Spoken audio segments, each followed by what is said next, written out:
Hello everyone. इस video में हम सीटेट पेपर 1 एनवायरमेंटल स्टडीज का second part pedagogical concerns and issues का CCE टॉपिक यानी कि कंटिन्यूस एंड कम्प्रिहेंसिव इवैल्यूएशन, इस टॉपिक के बारे में हम पढ़ेंगे। इसकी एक वीडियो पहले बना चुकी हूँ जिसे लेक्चर नंबर 7 पार्ट 1 में आप देख सकते हैं, और इसके पहले topics like discussion, experimentation, activities, concept, significance, learning principles, environmental studies and environmental education, scope and relation to science and social science, and approaches of presenting concepts. इन सब की वीडियो आपको चैनल की प्लेलिस्ट एनवायरमेंटल स्टडीज सीटेट में मिल जाएगी। आप playlist में जाकर उसे ओपन करके एनवायरमेंटल स्टडीज सीटेट की सारी वीडियो सीक्वेंस में ले सकते हैं और सीटेट की प्रिपरेशन के लिए इन्हें देख सकते हैं। और साथ ही साथ आप अपनी परफॉर्मेंस बूस्ट करने के लिए हमारी ऑफिशियल वेबसाइट www.dallybytes.in पर भी विजिट कर सकते हैं, जहां आपको सीटेट के प्रीवियस पेपर, मॉक टेस्ट और सैंपल पेपर मिल जाएंगे। चलिए दोस्तों, अब हम देखते हैं कि हमने पिछली वीडियो में क्या सीखा था। पिछली वीडियो यानी कि जो CCE का पार्ट 1 था, उसमें हमने क्या सीखा। उसमें हमने सीखा कि CCE यानी कंटिन्यूस एंड कम्प्रिहेंसिव इवैल्यूएशन क्या होता है। CCE refers to a system of school-based evaluation of students that covers all aspects of student development. CCE एक स्कूल बेस्ड इवैल्यूएशन सिस्टम है जिसमें बच्चों का मूल्यांकन करने के लिए उसकी पर्सनालिटी के सारे एस्पेक्ट्स को कवर किया जाता है। इसके जरिए टीचर बच्चे का ऑल राउंड डेवलपमेंट इंश्योर कर सकती है और उसे इवैल्यूएट कर सकती है। असेसमेंट इन CCE में असेसमेंट की भी बात की गई है। Assessment is an integral part of teaching learning process. CCE के अकॉर्डिंग असेसमेंट एक ऐसा पार्ट है टीचिंग लर्निंग प्रोसेस का कि जब जब बच्चों को टीचर पढ़ाएगी, बच्चा एक्टिविटी में इन्वॉल्व होगा, उसका तब तब असेसमेंट किया जा सकता है। इसके दो पार्ट्स हैं, formative assessment and submissive assessment. इसमें हमने टूल्स एंड टेक्निक्स की भी बात की थी कि फॉर्मेटिव असेसमेंट और सबमिटिव असेसमेंट के लिए कौन से टूल्स और टेक्निक्स का यूज किया जा सकता है। इसकी डिटेल्ड वीडियो देखने के लिए आप हमारी चैनल की प्लेलिस्ट में जा सकते हैं। वहां पे आपको लेक्चर नंबर 7 पार्ट 1 की वीडियो मिलेगी। उसमें आपको CCE की डिटेल वीडियो मिल जाएगी, आप उसे देख सकते हैं। अब हम देखते हैं कि असेसमेंट और इवैल्यूएशन क्या होता है।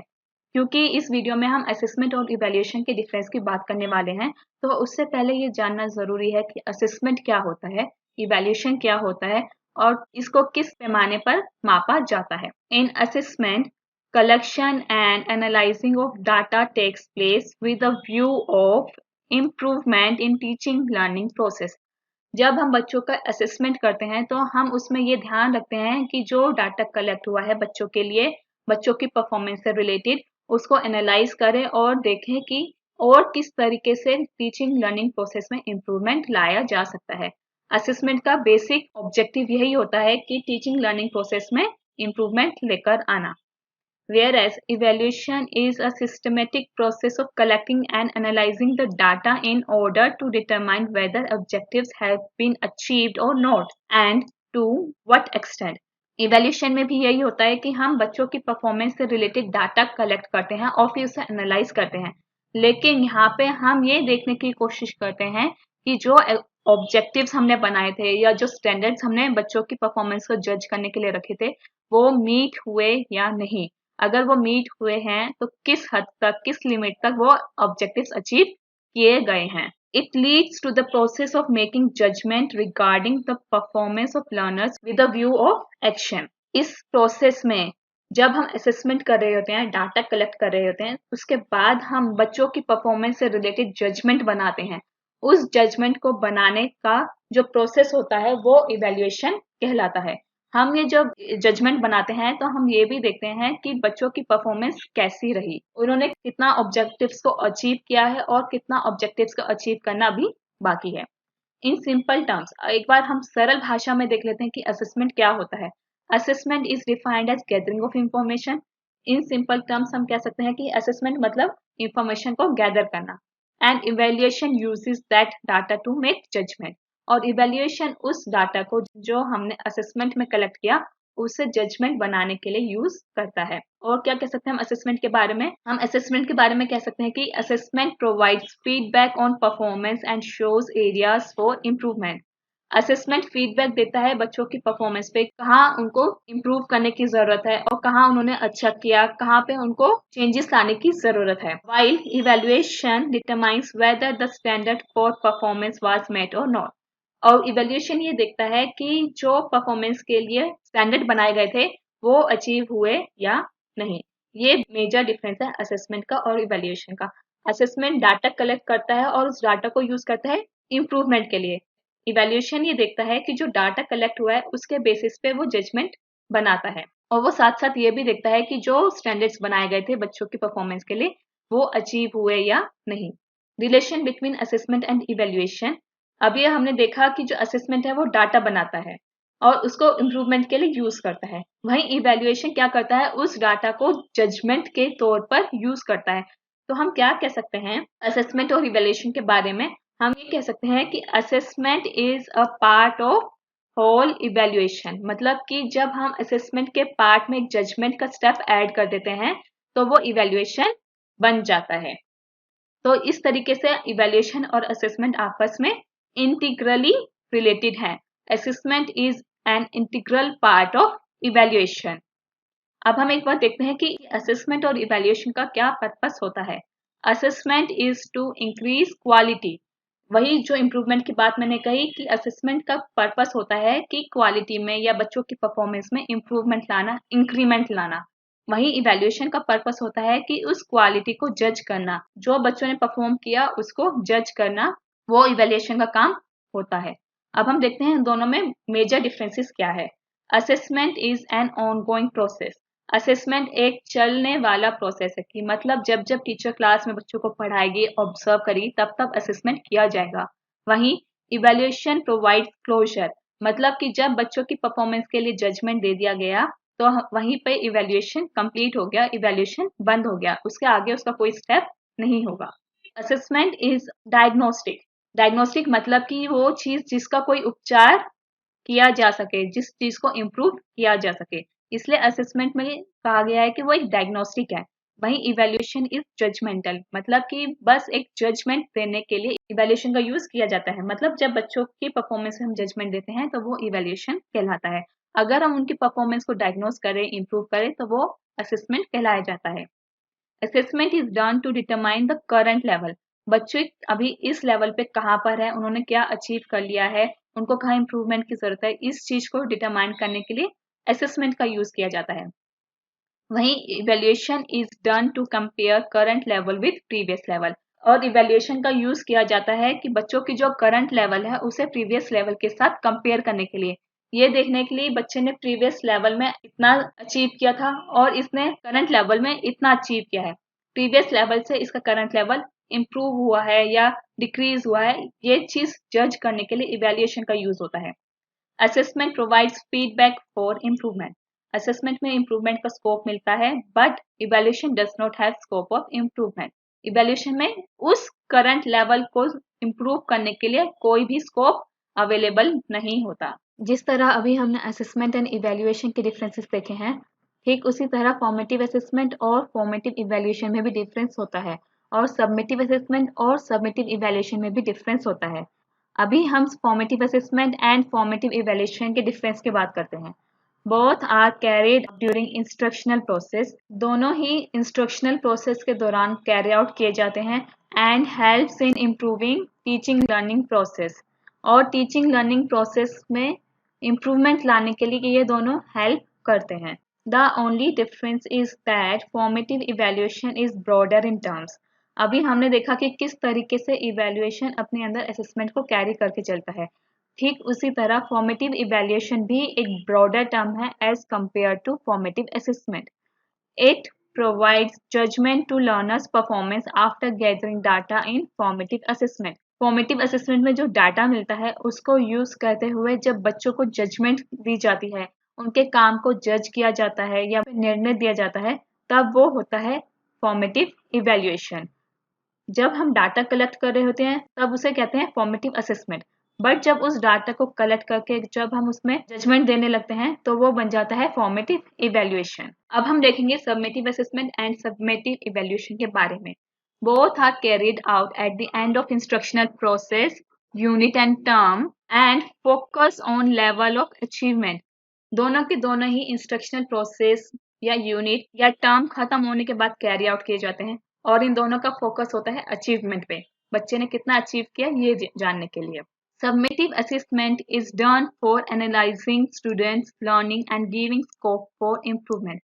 Summative assessment में बच्चों की कितनी लर्निंग हुई इसे एनालाइज किया जाता है कि कितना बच्चे ने लेवल अचीव कर लिया है, ये चेक किया जाता है और इसमें बच्चों को इम्प्रूवमेंट का स्कोप दिया जाता है।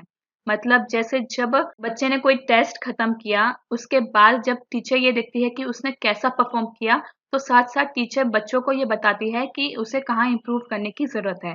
इसमें इम्प्रूवमेंट का स्कोप दिया जाता है क्योंकि वो जो टेस्ट है हो सकता है वो आगे एक फाइनल टर्म में आए, फाइनल टर्म में भी बच्चों को वो चैप्टर करना हो, इसलिए बच्चा फाइनल टर्म में वो गलती ना करे, उसका इम्प्रूवमेंट बना रहे, टीचर उसे फीडबैक देती है। वहीं समेटिव इवैल्यूएशन क्या कहता है? Summative evaluation gives final judgement about students learning. Student की लर्निंग के लिए वो फाइनल जजमेंट देता है कि बच्चे ने जो काम किया, कोई टेस्ट किया, कोई प्रोजेक्ट दिया, जब उसका फाइनल होता है उसके बारे में वो जजमेंट देता है। It also helps in comparing their current performance with previous one. और सबमिटिव इवेल्युएशन में बच्चे का करंट परफॉर्मेंस उसके प्रीवियस परफॉर्मेंस के साथ कंपेयर किया जाता है। यानी जब बच्चे ने एक टेस्ट दिया उसमें उसने कैसा परफॉर्म किया और उसका पिछले टेस्ट में कैसा परफॉर्म किया, उन दोनों को कंपेयर किया जाता है। जैसे इस बार के टेस्ट में बच्चे ने अच्छा परफॉर्म किया, वो सबमिटिव इवैल्यूएशन है। इस बार के टेस्ट में बच्चे ने कम परफॉर्म किया, ये सबमिटिव इवैल्यूएशन है। जब बच्चे का कंपैरिजन किया जाता है उसके प्रीवियस परफॉर्मेंस के साथ, वो सबमिटिव इवैल्यूएशन में आ जाता है। लेकिन जब टेस्ट के बाद टीचर बच्चे को ये बताती है कि बच्चा किस तरीके से उसमें इम्प्रूव कर सकता है, वो सबमिटिव असेसमेंट में आता है। अब हम देखेंगे कि 3 पैराडाइम्स ऑफ असेसमेंट क्या है। 3 पैराडाइम्स ऑफ असेसमेंट मतलब कि असेसमेंट किस तरीके से पहले ट्रेडिशनल लेवल पे किया जाता था, ट्रेडिशनल टाइम में किया जाता था और अब असेसमेंट कैसे किया जाता है, इसके बेसिस पे 3 पैराडाइम्स बनाए गए हैं असेसमेंट के। Assessment of learning, assessment of learning है वो ट्रेडिशनल टाइम में यूज होता था। अभी हम देखेंगे कि असेसमेंट ऑफ लर्निंग क्या है। असेसमेंट फॉर लर्निंग, ये असेसमेंट का वो पार्ट है जो आज के टाइम में यूज किया जाता है। असेसमेंट एज लर्निंग, ये भी ऐसा पार्ट है असेसमेंट का जो आज यूज किया जाता है, लेकिन इनके लेवल में फर्क आता है। जैसे कि ऑफ जो है बहुत लोअर लेवल पे है, मतलब इसका इतना यूज नहीं होता, ना ही इसकी इतनी इंपॉर्टेंस है जितनी असेसमेंट एज लर्निंग की इंपॉर्टेंस है। बच्चों के लर्निंग में इंप्रूवमेंट लाने के लिए असेसमेंट एज लर्निंग सबसे ज्यादा बेनिफिशियल माना जाता है। अभी हम तीनों को एक एक करके देखते हैं। सबसे पहले है assessment of learning. Assessment of learning जैसे मैंने आपको बताया एक ट्रेडिशनल मेथड है जो बहुत समय से यूज किया जाता है। ये सबमिटिव असेसमेंट भी कहा जा सकता है। सबमिटिव असेसमेंट क्यों? सबमिटिव असेसमेंट क्या होता है? जब चैप्टर खत्म हो जाए या टर्म खत्म हो जाए तब बच्चों का टेस्ट लिया जाता है और उन्हें असेस किया जाता है, इसलिए सबमिटिव असेसमेंट कहा गया है और इसलिए इसे ट्रेडिशनल लर्निंग के साथ कंपेयर किया गया है, क्योंकि ट्रेडिशनल लर्निंग भी यही होती थी कि जब बच्चों का टर्म खत्म हो जाता था या उनका चैप्टर खत्म हो जाता था उसके बाद उनको असेस किया जाता था। इसलिए इसे इतनी कम इंपॉर्टेंस दी गई है क्योंकि इसमें बच्चों का इन्वॉल्वमेंट नहीं होता। Assess what students have learned, सबसे पहले ये देखता है कि बच्चों ने क्या लर्न किया, उसे असेस करता है। जो कब होगा? वो होगा बच्चों के चैप्टर या फिर यूनिट खत्म होने के बाद। Students are not involve in assessment process. अब जैसे ट्रेडिशनल टीचिंग में होता था कि बच्चों को इन्वॉल्व नहीं किया जाता था उनके असेसमेंट में, इसी तरीके से असेसमेंट ऑफ लर्निंग में होता है, बच्चों को इसमें इन्वॉल्व नहीं किया जाता। प्रोमोट्स रैंकिंग ऑफ स्टूडेंट, मतलब कौन सा बच्चा फर्स्ट आया, सेकंड आया, थर्ड आया, इस चीज को इम्पोर्टेंस दी जाती है, इस चीज को प्रमोट किया जाता है। ये सब होता था ट्रेडिशनल टीचिंग में, इसलिए ही असेसमेंट ऑफ लर्निंग को ट्रेडिशनल टीचिंग के साथ कंपेयर किया गया है। और सबमिटिव असेसमेंट में भी यही होता है कि बच्चों ने क्या सीखा वो सब चैप्टर के बाद देखा जाता है, इसलिए इसे सबमिटिव असेसमेंट के साथ भी कंपेयर किया गया है। Less emphasis on improvement of learners, learners की इम्प्रूवमेंट में कम एम्फेसिस दिया जाता है, कम जोर दिया जाता है जैसे ट्रेडिशनल टीचिंग में होता था। एम्फेसिस ऑन मीटिंग स्टैंडर्ड्स, ये देखना कि जो बच्चों के लिए स्टैंडर्ड्स बनाए गए हैं वो अचीव हुए या नहीं, ये इसका पर्पस है। और ये सारे वो पॉइंट्स हैं जो ट्रेडिशनल टीचिंग में भी देखने को मिलते हैं और सबमिटिव असेसमेंट में भी देखने को मिलते हैं। इसलिए असेसमेंट ऑफ लर्निंग को सबमिटिव असेसमेंट के साथ कंपेयर किया जाता है, उसके बराबर समझा जाता है। अब है assessment for learning. Assessment for learning को हमने फॉर्मेटिव असेसमेंट के साथ कंपेयर किया है। क्यों? अब ये जो पॉइंट्स हैं इन्हें पढ़ के देखते हैं कि क्यों फॉर्मेटिव असेसमेंट के साथ इसे कंपेयर किया गया है।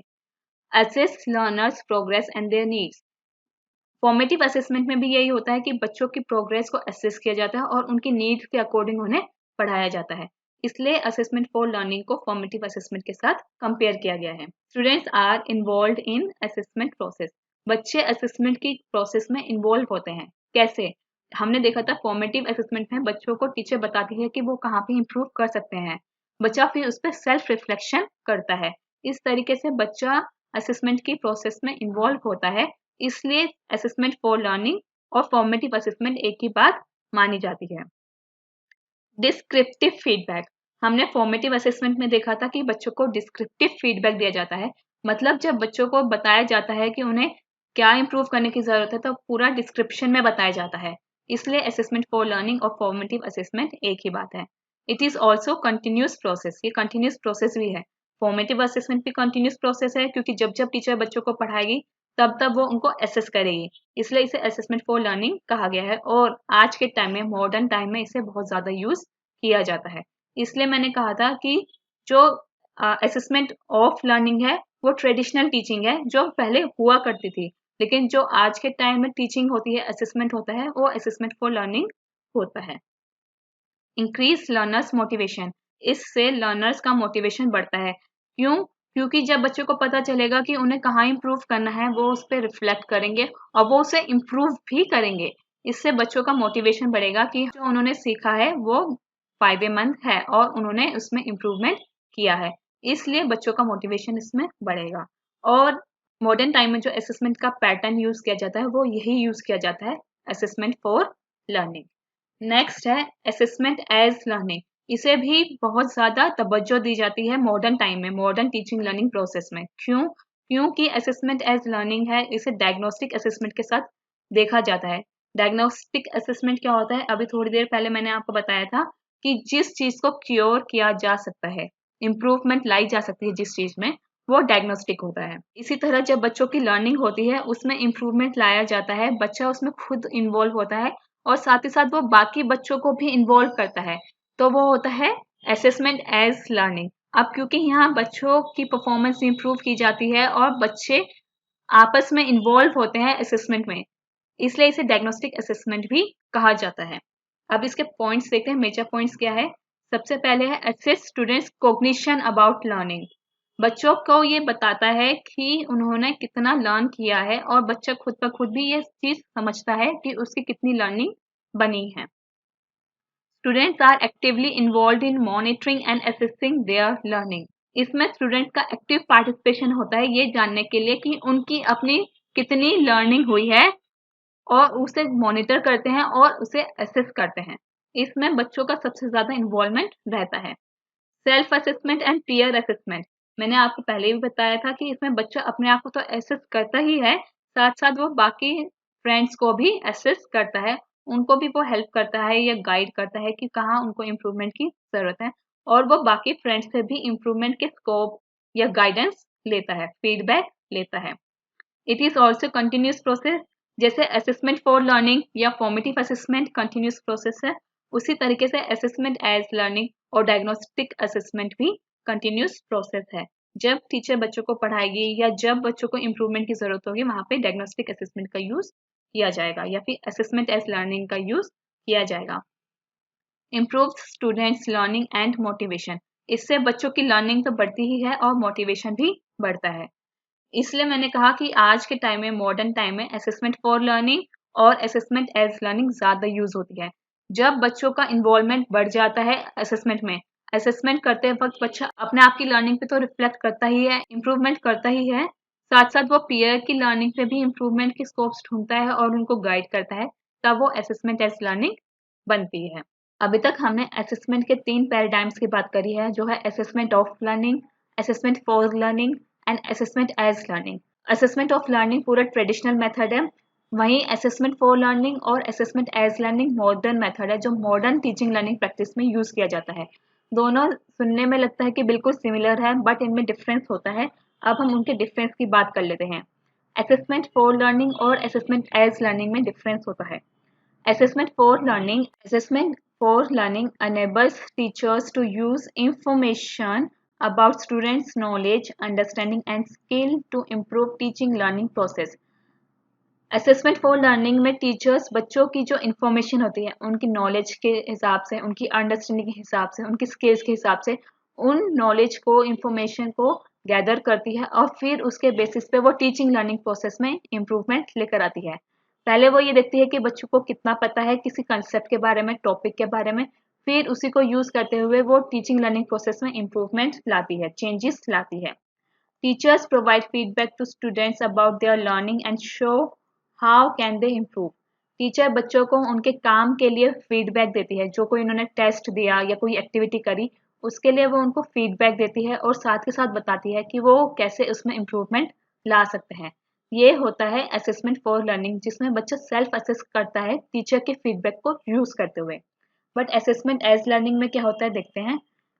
It involves students themselves in learning process where they reflect on their learning, ask questions and practice skills to improve them.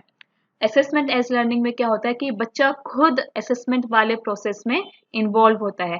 वो वहाँ पे अपनी लर्निंग को रिफ्लेक्ट करता है, वो देखता है कि उसने कितना सीखा, उसके बेसिस पे वो क्वेश्चंस पूछता है, टीचर से खुद ब खुद वो फीडबैक लेता है और फिर वो उन स्किल्स की प्रैक्टिस करता है ताकि उसकी स्किल्स इंप्रूव हो सके, उसकी लर्निंग इंप्रूव हो सके। Students help in peer assessment और असेसमेंट एज लर्निंग में ही जब बच्चा अपनी लर्निंग को रिफ्लेक्ट करके उसमें इम्प्रूवमेंट लाके अपने दोस्तों की असेसमेंट करने लगे, पीयर असेसमेंट करने लगे, वो असेसमेंट एज लर्निंग होता है। ऑल्दो ये दोनों असेसमेंट की जो पैराडाइम्स हैं मॉडर्न टीचिंग लर्निंग मेथड में यूज होते हैं, बट आज भी असेसमेंट फॉर लर्निंग सबसे ज़्यादा यूज होता है, क्योंकि बच्चों का कॉग्निटिव लेवल जब टीचर बच्चों को पढ़ा रही होती है वो इतना नहीं होता कि वो अपने आप को उस असेसमेंट में इन्वॉल्व कर सके। वो टीचर से रिफ्लेक्शन तो लेते हैं लेकिन उसमें इम्प्रूवमेंट लाने के चांसेस कम होते हैं। बच्चा उसमें इम्प्रूवमेंट लाता है लेकिन उसमें बहुत टाइम लगता है। अब तक के लिए इतना ही दोस्तों, बने रहिए हमारे साथ व्हाट्सएप, फेसबुक, इंस्टाग्राम और टेलीग्राम पे। इनके लिंक्स आपको डिस्क्रिप्शन बॉक्स में मिल जाएंगे। Thank you and have a nice day. Subscribe करना ना भूलें, कमेंट्स करना ना भूलें।